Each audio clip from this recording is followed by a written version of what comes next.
You're listening to The Next Stop Is with Jane August, where I talk to people who are making their mark on New York City. What does it mean to truly go viral? In a time of social media, we throw that word around a lot.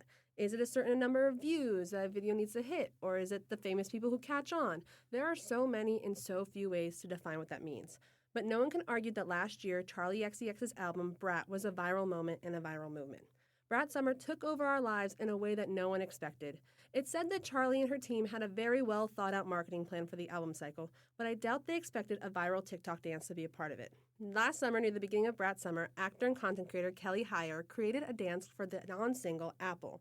I think the last time I had interest in TikTok dances was 2021. Truly, I cannot name a viral dance that happened between Renegade and Apple. Everyone, including Charli herself, did this dance. It made the song a single. It was its own moment during Charli's sold-out arena shows. Apple was even nominated for Best Trending Video at the MTV Video Music Awards. And it's remarkable that all of this was because of the creativity and enthusiasm of one person in New York City. Well, of course, I do want to talk about the Apple dance. I think Kelley is much more than that. As they rose to internet stardom, I was really struck by their authenticity and joy. Kelley is an actor based here in New York. They have appeared in film, television, and theater projects. She's also passionate about sustainable fashion and personal style. They also started the Subway shirt movement in 2023, which raised money for Planned Parenthood. And she seems so cool, and I'm very excited to have them on the podcast today. Welcome, Kelley. Hi, thank you so much for having me. Thank you for joining. So I guess to start, what's your social media story? How did you get to where we are now? So I wasn't really on, capital O, on social media before the pandemic. So when everything shut down in March 2020, I basically had no career because I'm an actor and all the productions stopped, right? And so I thought, okay, if I can't audition for anything right now, what can I do for myself and my career and most importantly, my creativity, while I'm stuck at home? So I decided to make a TikTok account and I would share my love of fashion and vintage. Because again, we're all stuck at home. I have my closet, so I can show pieces from that and talk about that. And that kind of just started my social media journey. It was really wild. And how did your content evolve from starting fashion to now doing, I guess, dances and vlogs? And it's so crazy because I think I definitely spent 2 or 3 years trying a bunch of different styles on TikTok, both fashion styles, but also editing styles, some people were doing such cool transitions. And so I tried to do that, but that was just such a big headache, making sure the shot is lined up the same and doing all the editing and the lighting was really annoying. People might know, my longtime OG followers might know me for my clowncore or cottagecore outfits, and that was very part of the trend cycle of TikTok. But I also think it sort of helped people identify me as someone involved in fashion because I was sort of this is what I like to wear and this is a way that I express myself. And I think people started following me because of that, And then it's just I finally landed on what people are going to want to watch is myself, So I dropped putting color filters and the lighting and the editing. And I was I'm just going to stand here and talk about or listen to music that I like and wear outfits that I like and keep it very low key, And I think that's what actually ended up working in the terms of virality and success and obtaining an audience. Yeah, it's people want to know and feel, I guess, some sort of attachment of who they're watching. Yeah, and there's some people who who they are is making these incredible, 30-second videos and they're on DaVinci Pro, editing everything and stuff like that. And I applaud them because I don't have the patience for that at all. So it's really nice to be at a place with my social media where it's yep, I'm just going to put on my outfit and pick whatever music I've been listening to recently and dance around and maybe talk about my outfit and post it. And that's it. I love that. So when did you move to New York City? I moved to New York City in 2017. And what brought you here? So I went to school in Connecticut. I went to an acting conservatory there, had a bad time, hated it, and I dropped out. And I came right to New York City. I knew New York City was always the end goal, but when I was applying for colleges, I didn't love the structure of the acting programs in New York City. NYU famously, they kind of stick you in one acting style school, and that's kind of where you are for your entire learning. And then Fordham just didn't really appeal to me. And there's others, of course, but I decided to go elsewhere for my like acting training, and joke's on me because I ended up having a terrible time. So maybe I should have applied to NYU. But I always knew I wanted to come and live in New York City and, you know, do the acting hustle. I did a technical theater degree, Oh, but at cool. Brooklyn College. And their acting program, they're like, you guys can't do anything outside of school. And I'm here like Ooh. doing all these other programs. I was like, you guys should just do other stuff if you aren't getting what you want at school. Shout out to Brooklyn College. Like, so my first year of living in the city, I was like, okay, well, I need an acting reel, you know? And so I just did as many student films as I could. I had the Wi-Fi passwords to NYU, Brooklyn College, New York Film Academy. I was running around doing all sorts of stuff that ended up being some good and some really bad. But I also made some like lifelong friends and connections through all of that. So shout out Brooklyn College. And then we've seen how your life has changed since then, especially since last summer. I feel like your world has been nonstop since Brat Summer. What has been some of the wildest things that have happened from this experience? Oh my God. I think prior to doing Apple, I was just in a period of such like sadness and panic over my career, because however hard anyone thinks like an acting career is, like triple that, and that's how hard it is. And I wasn't getting any callbacks. I was hardly getting auditions. It was just really discouraging, and I just had this feeling. I was like, I'm waiting to turn a corner, and I feel like I'm just walking down this endless avenue. When am I going to turn the corner in my career? And then Apple happened, and it finally felt like that was, you know, not like my big break, but like a break I'd been looking for. So basically after Apple, I feel like I finally kind of went up a level in my career. Like doors that I had been banging on finally opened. Like I'm now able to work with like publicists and do more brand deals and like ask for a higher rate with those brand deals. And I'm getting invited to like better Fashion Week shows and everything. So like the most amazing thing, or like shocking, has been like the release of like, oh my God, like finally, but in like such a thankful way, you know, like I was really spiraling out there for a few years, you know. I do have one like, I guess like wild story. I'm so terrible with names and faces, particularly like men's faces. I don't know. I just have like face blindness. Well, you especially know? with like white men, they all wear the same thing. It They all took have the same face. And It took me 2 years to learn Glenn Powell's name and like associate it with his face. Shout out, King. I was at a Fashion Week party, and it was just a bunch of bathroom stalls downstairs. So I went downstairs. It was me, Griffin Maxwell Brooks, and then if you guys know, Tiny Jewish Girl. And we're waiting in line to go to the stalls, and there's this man dressed in all black, you know, with his hands folded in front of him, and he's standing right by the little table of like candies and mints in the tip jar. So I just walked past him, right? And there's one other gal in front of me, and I just triple checked because she was on her phone. I was like, oh, are you in line? And she's like, yeah. And then I hear a voice behind me that says, oh, actually, I was in line too. And it's the guy. I was like, oh, sorry, go ahead. Then he goes to the bathroom, I go to the bathroom, whatever. And I come out, and someone is like, you know that was Jack Harlow, right? The way my jaw like fell open, and I was like, wow, okay, cool. So I just thought Jack Harlow was the bathroom attendant. To be fair, don't really know what his face looks like. He's also very tall, so he's above my like 5'4" eye level.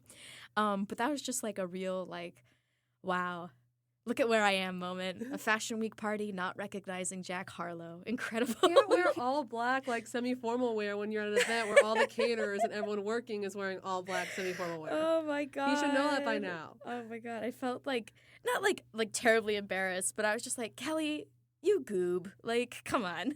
You're above Jack Harlow. No. I was just like, come on. You gotta be better with these names and faces. Thank God. I would never be rude, but thank God I wasn't like a rude person who did that. Oh my goodness. Do you think this like pivot has it taken you like further away or closer to your acting goals? Both at the same time, you know. I think it's taken me closer in that now I have more name and face recognition, but it's taken me farther in that, you know, I'm still not getting a lot of auditions, and I can't sign with an agent.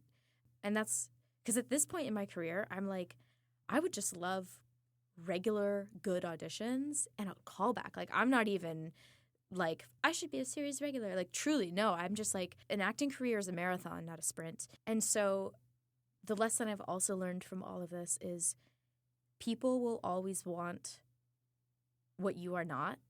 Because, like, prior to getting a social media following, when I was, like, trying to go to, like, managers and agents and stuff, they were like, well, we want to sign people who have a social media following. And now I have a social media following. Given it's not, like, 700,000 followers or anything like that, but it's, like, again, I have some, like, recognition behind me. And still no one wants to sign me. And to be fair, like, I understand the reality of the situation. They have enough white brunette lady actors on their roster, and I think that's absolutely fair. But I'm just like, darn, I was really hoping that, like, the hope is that the social media kind of gives you the edge, because it's like, oh, sometimes people want to cast people because then they're able to promote the show on social media and then get the return on investment in, like, views and ad sales and all that stuff. And so I was hoping that would give me an edge, but it just hasn't. And so it's been, like, a little discouraging in that regard. But the other lesson, as I keep, like, truly a year of learning lessons, what's meant for me will never miss me, and, like, everything will come at the right time. Because prior to Apple, I'd get really bummed when, like, content I worked on, like, wouldn't go viral, or if I knew I was, like, perfect for a role and I auditioned for it and I didn't book it. And Apple really taught me that even though I can be flipping all my tarot cards and yelling at the universe and being like, I'm ready, come on, give it to me, the universe will give it to me when I'm ready. Because if Apple had happened to me my first year on social media, I would not have been able to handle it. Like, genuinely, just the amount of, like, positive and negative comments and just how to, like, hold yourself on social media and how to speak about things. I was so young and I would not have been ready for that. So while I would love to sign with an agent, and I just auditioned for something last week that, like, I really want. Like, I read the script and I was just like, I relate so deeply to this role. This would be such a good project to film. At the end of the day, I do just have to let it all go and trust that things will happen at the right time. And one of the benefits of going viral is I get to meet so many cool new people, and they can introduce me to other cool people. And half of Hollywood is just who you know, for better or worse. So as sad as it makes me sometimes, I have to trust in the release of everything and trust that my work, the work I'm doing now, everything, it's planting seeds. And when the flowers are ready to bloom, it'll happen. Well, that's so beautiful. Thanks. I feel like it's hard because, like, this is what you need to do, and then you do it, and then you're like, okay, where's it at? Exactly. And then, with social media is when my stuff, like, happened with my museum stuff, a much smaller scale than yours was. I was like, oh, I'm glad that I've played on the internet for so long that I know how to do this. And then I have friends who are like, why don't I go viral? And I was like, if you went viral tomorrow, you would have a mental breakdown. You'd be out of it. Like, truly, it can be quite the rodeo. And I actually just had someone I recently became mutuals with today message me. They were asking about, like, oh, I just had a brand just reached out to me the first time. And I was like, send me an email. We're going to talk about rates. I'm going to tell you how you should, like, know your worth and how you can ask for things. And again, this is all stuff I would not have known. I became intimately familiar last year with, like, contracts and licensing and intellectual property and just, like, analytics and just, like, in perpetuity. Truly, so many contracts. So I'm so happy to, like, when people are like, I'm just starting to, like, navigate this world, because I know I would have liked to have had, like, if I was just starting out, I would love someone to hold my hand through it. So I'm, like, more than happy to talk about that with, like, other creators and stuff. Yeah, it's awesome. And so, like, okay, you had this phenomenon. I don't remember the last time a single artist had, like, a grasp on a cultural zeitgeist like Charli XCX did, and you played a major role in that, which is crazy. Like, how does it feel to be a part of that moment of pop culture history? Like, right now, it's probably, like, doesn't feel like history, but when we look back in the social media world. I mean, like, thank you for saying all that. It's so hard for me to hear because Charli is, like, a one-of-a-kind artist. Like, her vision and the people she surrounds herself with and her creativity and her music, and she is always ahead of the curve, you know? And, like, I can acknowledge that Apple was, like, a big part of Brat Summer and, like, definitely a cultural moment, but I I could never claim that Apple helped with the success of Brat. I don't know, because I just think like something else would have gone viral with that album in one way or another, just because like Charli has her finger on that pulse, you know? So I hope that is not sounding dismissive of your compliment. Truly, thank you. But I think I'm always just afraid of like, you know, I love Apple and I love that people love it and I love what I did, but I never want that to take away from the fact that like Charli is operating at a level of brilliance that we could only all hope to be operating at, you know? Yeah. But he helped steer it in a way. Like, I don't think Apple would have been a single if. Yeah. It did get a Grammy nomination, and I was like, wow, that's, you know, talk about like butterfly effect or ripple effect. Like, I made this little dance, and then the song that the dance was made to has a Grammy. Got a Grammy nomination, you know? Like, that's pretty crazy. Yeah, they wouldn't have made it a single, and they wouldn't have submitted it for the Grammys, and then that wouldn't have happened. You said it, not me. I don't know, man. It's so hard for me to, like, voice that out loud because I don't know. I need to get better at taking compliments like that in stride and being like, yeah, you know? I think it's one of those things, too, about, like, being women and being femme and being, like, not men, saying, like, oh, yeah, I did this, and taking credit for stuff. Like, it's, oh, you have to be humble, but you can't, like, take credit for stuff. But, no, it's, like, so good, and you had, like, an impact on this artist that you love. Yeah. Which is incredible. Do you have, like, a dance background, or is it just, like, so, like, fun? In general, I say no, because I think when people say, like, oh, you're a dancer, you have a dance background, I think they're picturing something much better than what I am. Basically, my dance background is that I did musical theater in high school, and when I auditioned for colleges, some of the colleges were acting only, but some of them were musical theater programs. And so all throughout high school, I took, like, level 1 tap, jazz, and ballet. So it's like I have an understanding of, like, movement, and I can pick up simple choreography and I guess, like, create simple choreography. But I would never, like, call myself a dancer. That's an insult to dancers. At least, like, if I said it, you know? So, yeah, my dance background is high school musical theater. That's important, though. It's an important part of the growing process. Absolutely. When did you decide to start doing, I guess, like, dances on TikTok? Well, that's the funny thing is Apple was my first one. Really? Yeah. Oh, that's wild. And honestly, what a relief to have your first attempt at something be the biggest version that it could ever be, because now there's zero pressure.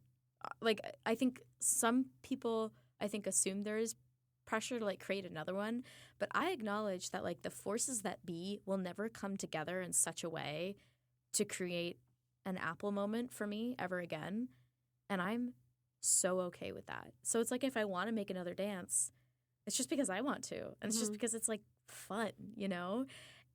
So, you know what? Knocked it out of the park on the first time. Yeah. Whatever. It was all, like, fueled by the joy, not by the fuel of, oh, I need to make this thing to become something. Yeah. No, truly, the album had been out for, like, a week, and, you know, everyone does, like, my rankings of Brat by Charli XCX, and, like, Apple was consistently at the bottom. And obviously, you know, if you're ranking something, some songs are going to have to be at the bottom. But that's not the bottom one. But I think Apple was ranked last because it has, like, a distinctly different sound. I'm not a musician, but the way, like, I would describe it is that it has more of, like an 80s synth beat to it, versus everything else was more like club, you know, club classics, like that kind of stuff. And so I think as you're listening through the album, it hits your ear differently. And so maybe people like that sound, that's why they ranked it at the bottom. But for me, I loved it. I thought it was so catchy. And so I kind of just woke up and I was like, what TikTok am I going to make today?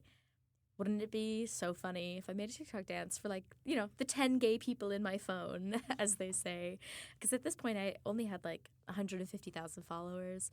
And so I made the dance and, you know, got some good comments, like, good feedback. And then the next day, this is an audio medium, so probably not the best to do, like, a visual demonstration here. But basically, I call it, like, version 0.1. like I was doing something else with my arms for the very first move, but it still had the same like ba like kind of thing.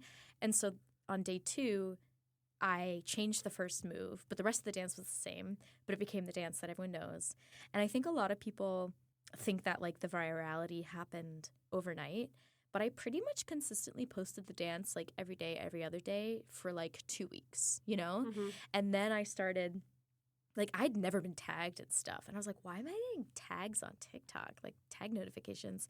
People were doing the dance and they were tagging me and I was like, oh my God, that's so cool.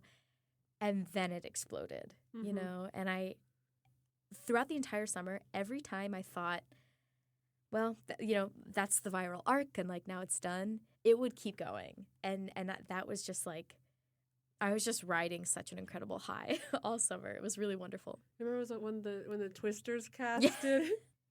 Oh my God. And again, that's what it would kind of die down. And then Twisters casted it. And then like the Olympians. And then Charli went on tour and everyone was like, she's doing Apple on tour. Like, you know, it just kept going. Yeah, I'm not sure if that would have been like in the set list if it hadn't become. I can say that I don't think Apple would have been in the set list if it like hadn't been what it was to like the people, you know? Yeah. Yeah. That's so incredible. And then you went to the VMAs too, because that got nominated. And you like made a video going on being like, hey, I want to go to the VMAs, which I just think is incredible because I think like the content creator industry, they're just like, be quiet, make your little stuff, do things. But you were like what we were talking about before we even started this was like, don't be afraid to ask for things that you want. Exactly, yeah. Which I think, how was that? It was definitely nerve-wracking because, so I knew the VMAs were coming up and Apple like got nominated for like best viral moment and it's like a fan nominated award, like whatever. But I was like, oh, like this isn't like, it wasn't like the song, it was like the Apple dance. And I was like, oh, well that's like, I made the dance, you know, I can take credit for that. And I had a publicist and she reached out to the MTV VMA people asking like, oh, this is Kelley, she made the dance, can she come? And they said no. And I was a little like, okay, you know, not the answer I was expecting. And I sat on it for like a few days and I went, you know what? I think this moment, it's okay for me to speak up. And I knew that like asking to go to like a relatively large award show, that's a big ask. And I am so careful about what I ask my audience to help me out with because I think a creator-audience relationship is something that needs to be like respected and can easily be broken. Like people can easily lose trust or lose faith in who they're following. And so I sat back and I was like, okay, well, like in my history of being online, I really don't think I've asked my followers for much. And anytime I have asked them for something, it's been like, can you donate to this place? Or I'm selling clothes for a fundraiser for this thing if you want to buy it. It's like helping other people. Helping other people, yeah. And so I thought, okay, you know, not that it's about putting good in and gooding, like, not that it's like a bank system, but I was like, I think I've built up enough goodwill that it's okay. I had to tell myself, I was like, Kelley, it's okay to ask for this thing, you know? And so I made a video, and I will say, this was the one sneaky kind of thing that I did. Earlier in midweek, like Wednesday, whatever, is like when they said no. And the VMAs were the following Wednesday. And so I said, okay, I thought about it. I'm going to post a video asking. I'm going to post the video Friday night when all the brand managers, like everyone who's on social media, is off the clock, right? So the video has 48 hours to gain traction and people can tag brands. And then, you know, even though like anyone who's listening to this is in marketing or social media, you're probably like always on your phone. But for the most part, like the work week is done. You're not clocked in. Yeah. So Monday, when they clock in, what are all these notifications? Like, what is this about? What is happening? Oh, the girl who made the Apple dance did not get invited to the VMAs. Okay, this is a good brand opportunity for us, you know? Let's reach out to her. So that's the one, like, kind of strategic thing is, like, when I posted it. But it happened Sunday night. Bacardi, who was one of the co-sponsors of the event, they reached out and they said, we can't believe this happened. We got you. And they took me to the VMAs, red carpet and everything. It's so sweet. And I feel like it's like the same like the acting, like the arts world of like when do you cash in your favor? Yeah. Of like you do all this stuff knowing like you're banking it essentially. It's like I have like things in relationships like, okay, I've done all this, eventually I can hopefully use it. Yeah. Like I used to manage a band, and one of the guys in the bands worked on music videos and film stuff, and he would do tons of favors. So when we would have a music video, he would get all these people to come help us. And so no, it's like coming from like a short film, like independent film background, when you're like working on something, acting, producing, or whatever, there's kind of a moment where you have like a team meeting and you're kind of looking around and we're all like, okay, who can cash in a favor to get free rental equipment? Who can cash in a favor to get someone to run sound for us? It's like the creative industry really operates on favors because there's oftentimes not enough money to go around to like pay for everything. So it really is like a trust favor economy. Mm-hmm. And with social media, I think it's always like, okay, is this a two-way relationship with your audience, or is it just like I do this and then I guess they watch it and comment it and that engagement's what I get back? Yeah. No, I mean, I always like when I talk to like people who like aren't really on social media, especially like slightly older generations, I really tell them that I'm like, when you like a post, and this is being a little dramatic, but for the most part, when you like a post, that's like casting a vote for something. That's like giving $1 to that person, especially because like there's like the creator fund. I'm not in the creator fund because I just found it to be like me neither. Not for me, Mm-hmm. But people make money like that. And so when you view something, when you leave a comment, that is you giving some form of agency to that person through like money or power or exposure, and in some cases that's a really good thing because you can bring attention to someone who needs help or who's working on a cool project or who's raising money for something. But then on the other hand, you might just be like scrolling and you like something, but if you actually went and look at their page, like maybe they wouldn't like align with your like values, And so again, I just never, the relationship between me and my audience, I like it to be transparent, but like also with some boundaries. And also I always want to come at my content like from a place of being thankful because truly I'm so thankful for I wouldn't have anything if I didn't have the audience that wants to like watch me and support me. And so I would never want to like take advantage of that by like selling Shein merch like with my name on it or whatever, Mm-hmm. So yeah, the VMAs, I was just like, I was really anxious. Like I didn't know if it would land well with my audience, and I'm really thankful it did, and I'm really thankful that they all like supported and backed me on that thing, and it just felt like really good to ask for what I felt I deserved in that moment. How did you build your confidence to like where you are now? Was it acting, or was there other parts in your life, or have you just always been like this? I guess like yes and no. Having an acting background, because my acting, especially, I've been in acting class for forever. I still take acting classes because I'm a firm believer in like there's always more to learn and you can always grow. Most of the acting classes I did post college dropout was unlearning all the bad habits that college taught to me as an actor. And one of the main takeaways from an acting class that I've been in for a while that I really enjoy, that I think applies to confidence, is the reason, you rehearse is so that when you step on stage, your body, it's a muscle memory. Your body knows what it's supposed to do. And since actors were auditioning more than we are like working, the reason you memorize your sides and you work on the sides is so that if you're lucky enough to end up in a room or even on a live Zoom call these days, you're not nervous, or at least you're nervous, but your nerves don't get in the way, right? And I think that's the thing with confidence is that I've had enough moments in my life where I've been able to practice at being confident and also just like be actually confident that now, even if there's a moment where I'm nervous or afraid or shy, the muscle memory of confidence is able to kick in. Like even if I'm not actually feeling confident, my body knows what to do.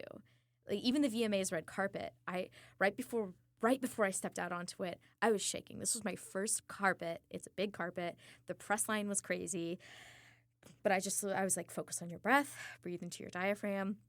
I stepped out there, and in case anyone doesn't know, when you're on a carpet, there's someone who's like out of frame next to you that holds your name on a whiteboard so that all the photographers can yell your name so that you look at them.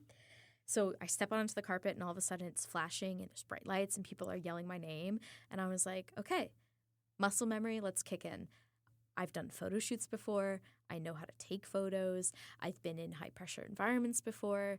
So even though my heart was still like pounding and my palms were sweating, I was able to, in my opinion, look calm and collected and hit my poses and walk down the carpet without tripping and have a good time. So I think confidence just comes from like a muscle memory.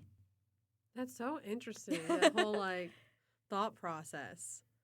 And then, because it's with your acting and then into your acting, like what kind of acting do you like doing? Are there certain projects that you're really drawn to? Right now, it's whatever projects want to book me. I think, in acting, there's kind of a saying that like the audition is the win. I think right now I'm trying to build my like film and TV resume. I have kind of like the lowest level of job is called a co-star, and I have 2 co-stars, which is like having booked 2 co-stars is a big deal because it's hard. Again, I was up against like 2,000 people or whatever.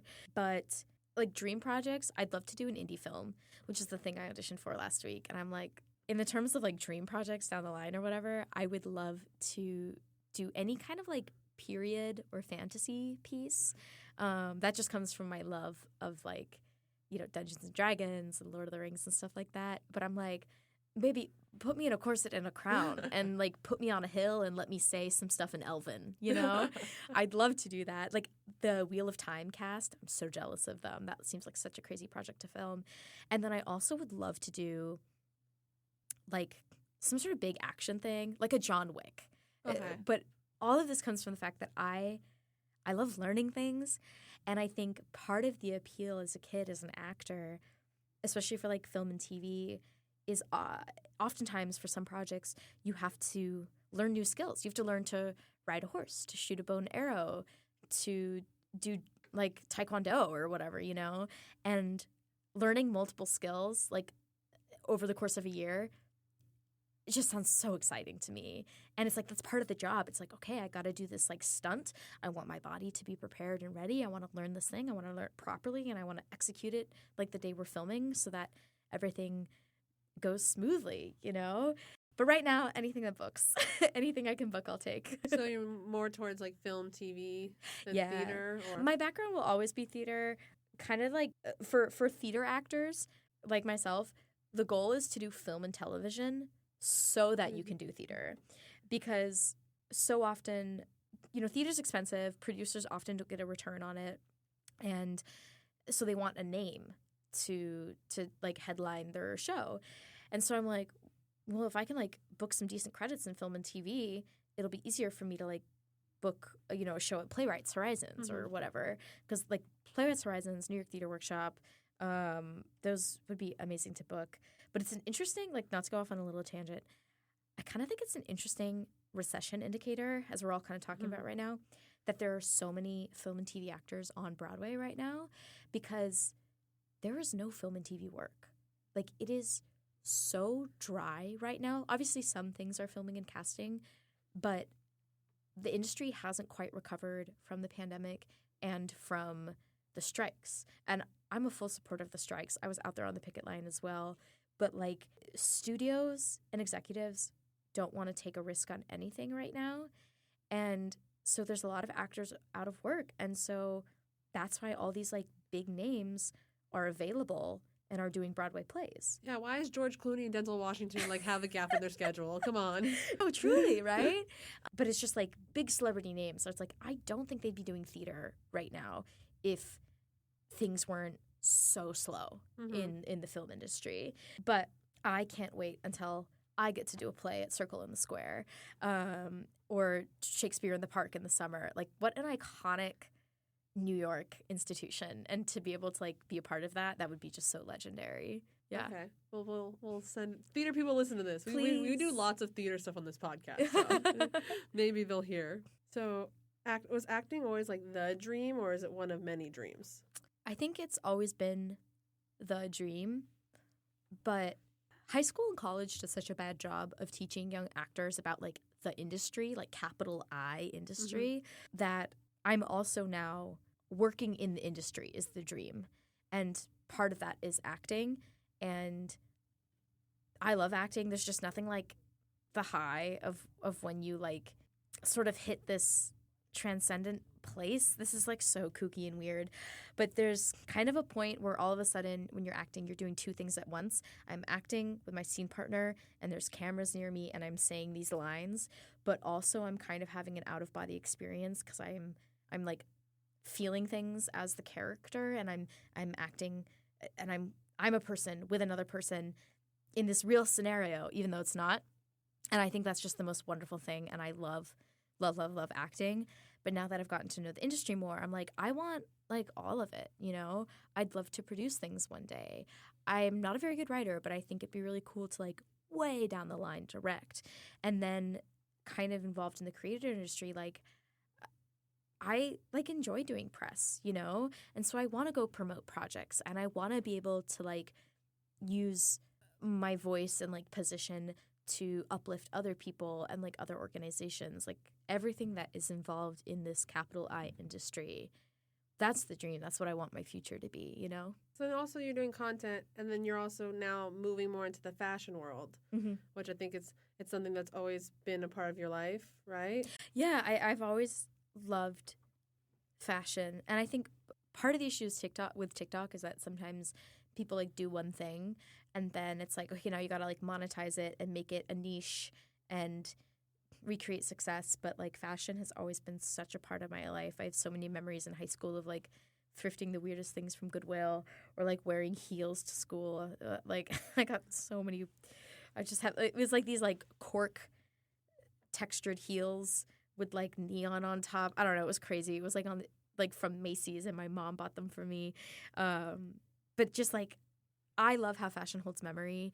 And, you know, having a theater background, I fell in love with fashion from getting to hang out in the costume shops. You know, it felt like a podcast studio because there's like all these clothes and the sound is really dampened, and looking through these old costume books and getting to feel outfits that were from like the 1950s. It really just made me fall in love with fashion. And so now that I kind of like get to like my quote unquote job also involves fashion, it's just so exciting and makes me so happy. And you're really interested in sustainable fashion, right? Yeah. And like you talk about a lot on like your YouTube and your TikToks. Like, why do you think it's so important to talk about that? I think people feel like sustainable fashion can be really unobtainable. Part of the reason because if you look up sustainable fashion brands, you know, they're selling like a wool sweatshirt for $400. And on one hand, that's probably what the item is worth because not a lot of people understand what goes into sewing, like making a garment, and what goes into paying people like proper wages. But on the other hand, I think people see the price tag of sustainable fashion and get turned off, and they don't realize that like sustainable fashion also includes like thrifting and eBay. And most importantly with sustainable fashion, and this is where I fall short as well, is just wearing what you have and not having such a crazy closet turnover. Half of the fight for sustainable fashion is, can you make clothing purchases in a more sustainable way? So either secondhand or from a small business who's like locally sourced, like, you know, eco-friendly, everything. But the other half is, how long can you wear those items? Because people, I'm sure there's this statistic out there, but like I remember after like the Eras tour or even after Barbie, the thrift stores were just flooded with like pink and sequins because they were all items that people bought to wear for one event and then planned to never wear it again. And so they got rid of it.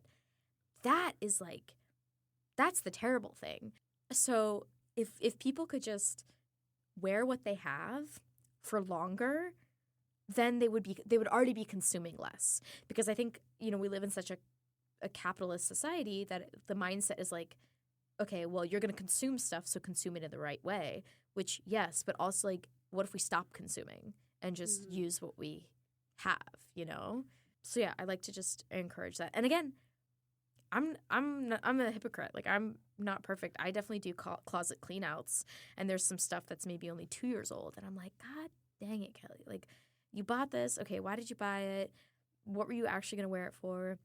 But then there's some other stuff in my closet that makes me really happy. Like, I have specifically like a sports bra. I was thinking about this the other day. A Nike sports bra and a Lululemon pair of leggings that I've had for 11 years. And it's only now just starting to get stretched out. And I'm like, heck yeah. I like these pieces of clothing have served me really well, and I've used them for a lot longer than their like original life expectancy was for. And wouldn't it be amazing if like we could do that with every single one of our items of clothing? Yeah, right. I just went on a trip, and my friend's like, "Oh, you can go shopping." I was like, "I don't need more things in my closet. I need to wear what I have, and that's it." Yeah. No, truly. I get a lot of like, "Oh, can we send you this? Can we send you that?" And I turn most of them down because I'm just like, I don't need more stuff in my closet. Or if I take the deal, like, I will never need to buy skincare or makeup again. It's crazy. I have so much. And what I do is I give it away to friends, or shout out to Switch and Play in Brooklyn. It's like a drag burlesque show. And at intermission in their show, they do a raffle.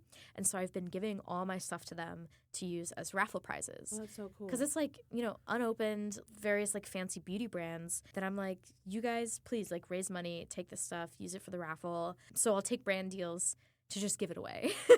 Because I'm like, you know what? If I have this like privilege of getting all this free stuff, I'd rather like spread it around and give it to people who need it. Because Lord knows I do not need another facial cleanser or liquid blush. And then with like sustainable fashion and all that, where did you learn to do this and like find stuff and source things? Where did that skill come from? I honestly think it started as me just being opinionated and like knowing what I liked. And a lot of what brands were putting out, like, I didn't like. It just like, I didn't feel like it fit my body or fit my style. Basically, like, I think I developed, I'm using this term loosely, taste, like, very early on. And I don't mean, like, I have better taste than everyone. I think I developed, like, your own taste. My own taste, an opinion of what I liked or didn't like. There was a period, like 2 years in college, where I gave, like, mainland fashion a try, and I bought a bodycon dress and started, like, wearing makeup, and it was weird. It was not me. I gave it a try. But I think I just knew what I wanted and what I was looking for. Like, part of the reason I love thrifting and going on eBay is I can definitely, like, get into, like, a hyper-focus mode, and it's very satisfying to, like, be in that mode. I love going to a thrift store, locking in, and just putting my headphones on and spending, like, an hour, and I'm like, I have to look through every single hanger. So I don't know what form of neurodivergence that is, but it's very satisfying to me, and I enjoy it a lot. And I realized, like, over time, I picked up all these, like, these habits that I would do that I realized, like, oh, these are, like, tips and tricks that I could tell people. Like, wait, everyone isn't bringing a measuring tape to the thrift store, so you don't have to try stuff on. Like, people don't know how to use eBay. Let me tell them. Like, let me help people. I love helping people. And so that kind of helped, you know, with my posting and stuff like that. It's like, oh, everyone was talking about this dress I have and they really like it and they're looking for something similar. I think it's handmade, but you can go on eBay and you can search, like, vintage 70s handmade prairie dress blue, you know? And there'll probably be one there. Well, now with helping people, I feel like that's something you do a lot with your content and, like, promoting causes. And when you had your Subway shirt moment, that was also ended up being, like, a fundraiser. Can you talk about what the Subway shirt is? Yes, so I definitely didn't, like, coin the term by any means. I think Subway shirt is kind of just, like, definitely a New York thing. I wonder if other, like, is Metro shirt a common saying elsewhere? But basically, if you are wearing an outfit that is either, like, maybe it's just, like, a nice outfit and you don't want it to touch, like, the subway seats, or maybe it's, like, a revealing outfit and you don't want to get unnecessary catcalls. A lot of women will carry, like, a big baggy shirt in their purse and they'll throw it over their outfit before they get on the subway and then take it off before they get to their event. And so I posted a video. It was September Fashion Week, however, 2 years ago? I think, like, 2023. Yeah, 2 years ago. And I posted the video and the caption was something like, when you get off the subway and you can take off your subway shirt or something. It was me taking off the subway shirt, stuffing it in my bag, and like showing my outfit. And I was wearing this really cute like star cutout top. And the reason I wore the subway shirt is like the top is like super cute, very fashionable, but like my cleavage is definitely like out in a way that I did not want people on the subway to look at. Like, this is for the fashion divas only. You know what I mean? And that video like exploded. I posted it on Instagram as well, and I think Instagram and TikTok, they've got like, I don't know, 10 million views or something like that. Something crazy. And particularly on Instagram Reels, because that's like a hellscape. The comments were absolutely atrocious.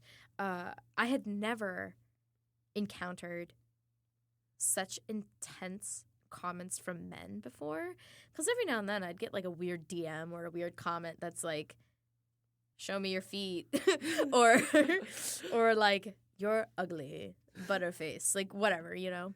But these comments, they were like, you deserve to be raped and killed. Like, I hope you get raped on the way to where you're going. This is fatherless behavior. Clearly this woman didn't grow up with a dad. I would never let my daughter do this. What a whore. What a slut. Like, truly just everything terrible you could think. And these are people who left these comments had their full government name in their profile and their face. And I was like, if I wanted to, I bet I could go on Facebook and find your mom. Like, truly. And send her a message and be like, do you know what your son said to a stranger? So all of that, like, mostly I was never like afraid or anything. I was just shocked. Again, I was like, wow, you guys are publicly leaving these comments that like should get you put on a watch list, you know? And so I thought, okay, I have all this attention around like the subway shirt, and you know, kind of when anything goes viral, like people reach out to you. So there was various like, I can't even remember the magazines, but it was like, you know, Nylon or Insider or whatever. It's like new trend, like subway shirt. And so I thought, wouldn't it be funny if there was like a subway shirt, like a shirt that said subway shirt? So my friend Riley Scott, they're a wonderful like artist and actor, and they had an account on Bonfire, which is this like screen printing thing, and they drew like shirt designs. And I said, Riley, can we collaborate on a design? I wanted to say subway shirt. I'm picturing rats and little stars and like kind of cute but kind of like scratchy. And so came up with this design and like the shirt colors and the shirt type, and I posted about it. And the best thing about Bonfire is that it's all like eco-friendly source dyes and like recycled cotton and stuff like that. And you set the price of the shirt. So like the cost to just produce the shirt, I believe, was like $17 or something.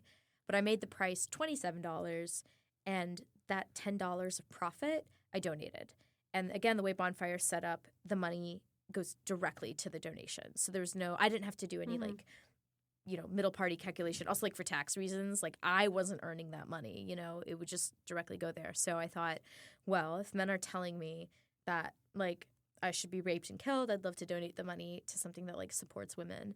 So the fundraiser went to Planned Parenthood, and then later on the Yellowhammer Fund, which is like specifically in the South that like helps support reproductive care for women and also just like queer people in general. They're really great. And I believe we sold like 1,000 or more Subway shirts. Oh, wow. Yeah, no, it was we raised, trying to like do the math here. We raised over $10,000 for Planned Parenthood. Whoa. So that's like over 1,000 shirts. And I just loved how like receptive people were to it. And also like, again, I didn't feel the need to make money off of this. Like this wasn't about me. And so, you know, talking about like creator transparency, I was like, this is how the clothing is made. This is the cost breakdown. I'm not making any money. This is something that you can buy for you. And also like, you're also like donating as you buy something. And Bonfire, again, makes things up to like a 3XL. They do worldwide shipping. So a lot of it, I was able to like tick all the boxes that I cared about. And I just loved how like receptive people were to it. It was really sweet. Well, and that was, I guess, like a first wave of virality before the one you had last summer. Yeah, exactly. That's incredible. And I think it's also just refreshing when there's creators who ride the city's public transit. Because I feel like we live in like New York City. It's like the subway's gross and scary. No, that is That's crazy to me Yeah. because I remember when I started going to like more influencer events, the amount of people who took cars, I was a little like, I'm sorry, are we all living in the same city here? Because I'm a very like type A kind of like efficient person. So my brain is like, why would you take a car? It's going to take the same amount of time or longer than if you just took the subway. So right there, automatically, like logistically, it doesn't make sense to take a car in New York City. You're paying so much more. Like, oh, I could pay $290 or I could pay $80. Like, what the heck? And also, it's like, why are you in New York City if you're not like using the subway? Like, that's New York City is one of the only cities in the United States that has like this kinds of transit system. I think it's wonderful. I love the subway. It takes a lot for a comment to get under my skin. Again, men can tell me to get raped and like whatever. But I did like it was like a vlog, like a day of my life or whatever. And I was like, I got on the subway, and one of the comments was like, taking the subway for once, trying to pretend that you're relatable. And I was like, like that comment like made me sad for like 48 hours because I was like, I love New York City. I love the subway. I think everyone should be using the subway. Like, I was like, no, please, I love this city. Like, I love the train. Like, I love the train. And like, you're only allowed, here's the thing, those people who are like, the subway's like dirty, you're only allowed to complain about the train if you ride the train. Yeah. You know? Like, yes, I can be like, why is the N train like running express for some reason? Like, why is this train running slow? Or like, oh my God, the subway was so stinky today. I can complain about it because I ride it. I give my $290 multiple times a day to the city, you know? Like when they email me the MTA survey, you know I fill it out. Oh my God. I love the MTA special merch. Like, oh my goodness. I love the subway. And if there's any influencers who like want to move here, and like I'm a transplant as well, but like the least you can do is like participate in what the city has to offer, you know? Take the subway. Screw the Uber. Yeah, and then you know what? The lights are on the subway, so you can also read a book on there. You can't do that in an Uber. You know? No, I love New York. Well, I think with New York, and you also have found other things I feel like people don't really find because you do Outriggers. Yeah, Outrigger. Which was really, you had a vlog talking about how you volunteer with the New York Outriggers, and I was like, oh, wait, Kelley's so cool. I need to have Kelley on the podcast. How did you get involved with that? Oh, my God. So, first of all, like, speaking of, like, influencers and people in the city, I feel like every summer a TikTok comes along that it's like, what is there to even do in New York City that isn't drinking and getting dinner? Yeah, and then they just, like, scream. And I'm like, well, that just goes to show me you didn't do 2 seconds of research. So New York Outrigger, we operate out of Pier 96 on the Hudson River. That's pretty much around like 54th Street. It's kind of in Hell's Kitchen area. It's where the Hudson River meets Riverside Park. So I've spent a lot of time along the Hudson River. There is free dance lessons in the summer. There's free movie nights. I'm pretty sure there's free mini golf. Like, there are so many things to do in New York City for free or at a discount that aren't just drinking and getting dinner. So to those influencers, like those people, the people who say that, like, piss me off. So New York Outrigger has been in the city. It was founded in 1996, and we used to be at Pier 66 along with Hudson River Sailing. But then 2 years ago, we moved to our new home at Pier 96, and we love it so much. So an outrigger canoe, it's like a long, skinny canoe, and off the left side of the canoe is the outrigger, and it's sort of like a pontoon-shaped thing. It allows the canoe to be, like, aerodynamic, but also, like, balanced, you know? So the outrigger was invented by the Austronesian people, I think I'm saying that correctly, in about 3000 BC. And from there, as they like voyaged out on the water, the canoe went to Micronesia, Polynesia, South Asia, and in Polynesia, it eventually went up to Hawaii. I'm from Hawaii, and so I've been paddling since I was about 9 years old. It's a very popular sport. It's the official state sport of the islands, and if you don't paddle, like, you know someone who paddles. That's kind of what it is. There's club season in the summer, and then in the winter there's like high school JV varsity season. So I've been doing outrigger my entire life, and it's such an important and wonderful part of my life. The kind of like Super Bowl of Outrigger, there's a race called Molokai where paddlers, they race from the island of Molokai to the island of Oahu. It's about 43 miles. Whoa. I think the record is like 4 hours and something minutes. But you can finish anywhere from like 7 to 10 hours. It's such an exciting day because there's a live stream of it and there's like live commentary. And then once they sort of hit the home stretch, like when they hit the point of Oahu, you can see like helicopters and boats. They're like all following like the 2 canoes that are in first place or whatever that are racing for the finish. It's just so amazing. So when I moved to New York City, I heard a little rumor that there was a paddling team, like an outrigger team in New York. And I was like, that's crazy. On the East Coast, what are you talking about? So I looked into it, and sure enough, there was an outrigger team here, New York Outrigger. And I started with them in 2017. And then in 2018 or 19, I don't know, I became a coach. They asked me if I wanted to coach. And I was like, wow, that would be amazing. And it was just kind of like very nostalgic and emotional for me because my dad was a coach and he coached me for some of my like teen years during the club season. So it just felt really great to like be connected to him in that way. And New York Outrigger, so we are a 100% volunteer-run nonprofit, and our goal is to provide equitable access to the New York City waterways. So whether you're a New Yorker or you're visiting, as long as you are above the age of 14, you can come down to Pier 96 on the weekends in the summer, and we offer free outrigger canoe paddling and stand-up paddleboarding. So, like, people can just show up? How do we get people involved? So we're on Meetup. It's like a platform called Meetup.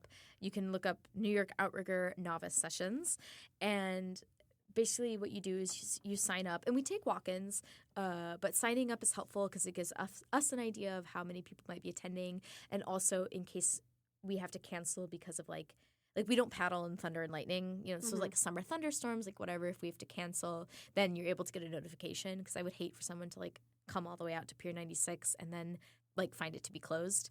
But we do share the boathouse with Manhattan Community Kayaking, and so maybe if we're not there, you might be able to do some free kayaking as well. But basically people show up, we get them checked in, and then we give you a paddle and a PFD, a life vest, and then there's about like 10 to 15 minutes of instructional training where we tell you how to hold a paddle and like what things you might hear in the boat and like safety and all that.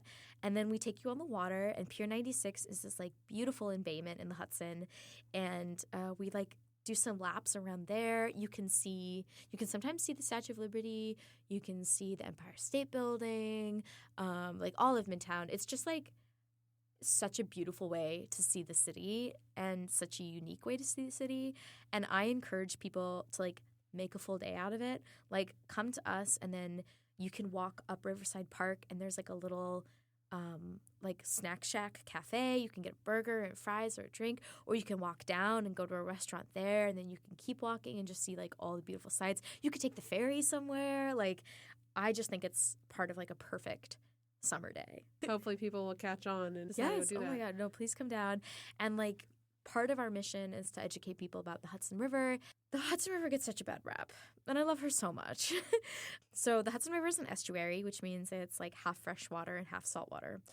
Unfortunately, it has such a bad reputation because, I'm not going to lie, in like the 70s and 80s, it was bad. In upstate New York, there were like all these like sewage waste and factories that were dumping into the Hudson, right? And then there was a big movement like in the late 70s, I want to say, maybe even earlier, to clean up the Hudson. Shout out to Pete Seeger. Like there were a lot of like folk artists who were big on like, writing folk songs to like take care of our environment. And so has been a big cleanup project. I also want to shout out the Billion Oyster Project. I love those guys. They're amazing. Oysters are really great at filtering water, and so they're trying to plant 1 billion oysters in the Hudson River to help clean it up.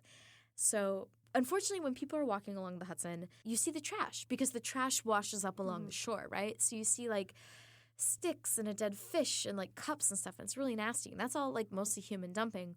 But because the Hudson River is an estuary, it has a high and low tide, and every day millions of gallons of water like come in and they filter it out and like back out into the ocean. So I always tell people I swim in the Hudson. At least once a week I'm swimming in the Hudson because we take our canoe out to the middle of the river and we're paddling around, and like part of my job as coach is like making sure everyone is safe and like knows how to get in and out of the canoe. So I'm encouraging people, if you come to a free session with us, you will not be doing this. This is for our volunteer members, but they need to learn how to swim in the water and get back in the boat, and if the boat capsizes or whatever, like safety drills. But also sometimes it's really hot and we just want to go for a swim. We also have a tradition. We sometimes paddle up to Inwood, so we go under the George Washington Bridge, and it's kind of a tradition to, once you cross under the bridge, jump in the water and like get back in the boat and stuff like that. A lot of people are working really hard to revitalize the Hudson River. It's such an important part of like the New York City ecosystem, and I think a lot of people, they think that they're going to get some type of disease or anything from it, but the city actually has testing locations all along Manhattan that, like, I don't know, however many days, it collects water samples and it tests for, like, I don't know, E. coli or, like, whatever, like, all these things. So the city and volunteers were doing a lot to make sure that the Hudson is safe for everyone. And it just gets, like, it just has such a bad reputation. It makes my heart break because I love the Hudson River so much. She's been such a big part of my life for the past 7 years with New York Outrigger. And so I just really encourage people to, like, come out, visit us in the water. You can find us on Instagram, New York Outrigger. You can send me a DM and I'll help you figure it out. Like, just come out on the water with us. It's really wonderful. Oh, yay. I think I had to put that on my to-do list. I'll Please come out. do. Oh, my God. I would love to have you. Yeah. So we're getting to the end of this. So, like, where do we see you go? Like, where do you see yourself going next with your career, with all these fun things you do all the time? Oh, my goodness. Well, hopefully manifesting that I book some wonderful things like in the next few months. And I think where I'm going next is just one foot in front of the other. You know, I'm taking the opportunities that like present themselves to me and just, you know, moving up the ladder bit by bit, lots of auditions. And New York Outrigger, our season starts up in May. So we're kind of gearing up. We're cleaning the boathouse. We're re-rigging all the boats and getting everything ready to host a lot of people over the summer. Oh, fun.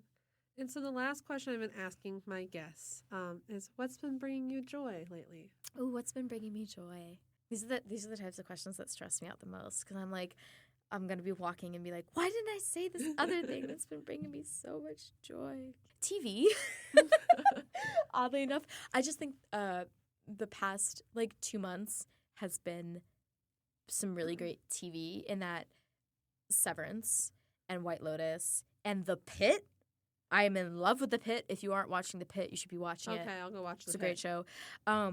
But I've just been getting a lot of joy from, like, my partner and I having this, like, routine of, like, okay, it's Thursday nights. We're going to cook a meal, and then we're going to sit down, and we're going to watch the new episode of The Pit, and it's going to be, like, so amazing. And then we get to do this again on Sunday nights for White Lotus. Like, so I think just, like, actually getting to see, like, good TV and people make good art brings me a lot of joy because then I'm like, oh, man, I'm going to be making that too, like, really soon. So that's been bringing me joy. Oh, yay. So is there anything else you want to talk about before we wrap it up? No, you can follow me on Instagram or TikTok at Kelley Heyer. Give New York Outrigger a follow as well. And you should review this podcast on Spotify. Everyone should leave a 5-star review for this podcast. Oh, thanks. Yeah. Thank you so much for coming on the podcast. Thank you for having me. This was so wonderful. Oh, yay. This has been The Next Stop Is with Jane August. You can follow me, Jane, at Jane August on Instagram and TikTok. The Next Stop Is recorded at Brick House in downtown Brooklyn. It premieres on Brooklyn Free Speech Radio. You can listen to other episodes in the same place you're listening to this one.